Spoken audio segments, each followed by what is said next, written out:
Malayalam movies అనగానే ఎక్కువగా గుర్తొచ్చేవి thrillers. ఒక దృశ్యం, ఇరట్ట, ముంబై పోలీస్, ఇంకా మరెన్నో. మాలీవుడ్ ఇండస్ట్రీ నుండి కొన్ని ఫైనెస్ట్ థ్రిల్లర్ మూవీస్ చూసాం. మీకు నచ్చిన ఒక మలయాళం థ్రిల్లర్ని కింద కమెంట్ చేయండి. ఈ వీడియోలో మేము చెప్పబోయే మూవీ కిష్కిందా కాండం. రీసెంట్గా థియేటర్స్లో రిలీజ్ అయింది ఈ మూవీ. మూవీ చూశాక ఓటీటీకి రాకముందే ఈ మూవీ గురించి చెప్పాలనిపించింది. వీడియోలోకి వెళ్ళబోయే ముందు మంచి మూవీస్ మీ ముందుకు తీసుకొచ్చే మా ప్రయత్నాన్ని సబ్స్క్రైబ్ బటన్ క్లిక్ చేసి ఎంకరేజ్ చేయండి. Please subscribe. ఈ సినిమా స్టోరీ గురించి ఎంత తక్కువ తెలిస్తే చూసేటప్పుడు అంత థ్రిల్ ఫీల్ అవుతారు. అప్పు పిల్ల ఒక ఎక్స్ ఆర్మీ ఆఫీసర్, కొడుకు అజయ్ ఒక ఫారెస్ట్ ఆఫీసర్. టూరిజం అండ్ కోతురికి ఫేమస్ అయిన ఫారెస్ట్ ఏరియా దగ్గరలో ఉంటారు. కొన్ని రోజుల్లో ఎలక్షన్స్ ఉండటంతో అప్పు పిల్లని రివాల్వర్ సబ్మిట్ చేయమని పోలీసులు అడుగుతారు. కానీ రివాల్వర్ మిస్ అవుతుంది. నెక్స్ట్ ఏమవుతుంది అనేది ఈ మూవీ స్టోరీ.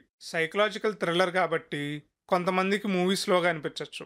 మెయిన్ క్యారెక్టర్ స్టోరీని లేయర్ బై లేయర్ రివీల్ చేసేటప్పుడు కొన్ని ట్విస్ట్ మనం ఎక్స్పెక్ట్ చేసినా ఇంకొన్ని అన్ఎక్స్పెక్టెడ్ అండ్ థ్రిల్లింగ్ అనిపిస్తాయి. ఆసిఫ్ అలీ అండ్ విజయ్ రాఘవన్ యాక్టింగ్ వల్ల స్టోరీ ఇంకా ఎలివేట్ అయింది. విజయ్ సేతుపతి మూవీ మహారాజా చూసి స్క్రీన్ ప్లే అదిరిపోయిందని అనుకున్నాం. ఈ మూవీ చూశాక అంతకు మించి అని అనిపించవచ్చు, లేదా అదే రేంజ్ అని అనిపించవచ్చు. మెమరీస్ మర్చిపోవడం కొన్నిసార్లు బ్యూటిఫుల్ అండ్ కొన్నిసార్లు పెయిన్ఫుల్ అనే థీమ్ ఉండిద్ది ఈ స్టోరీలో.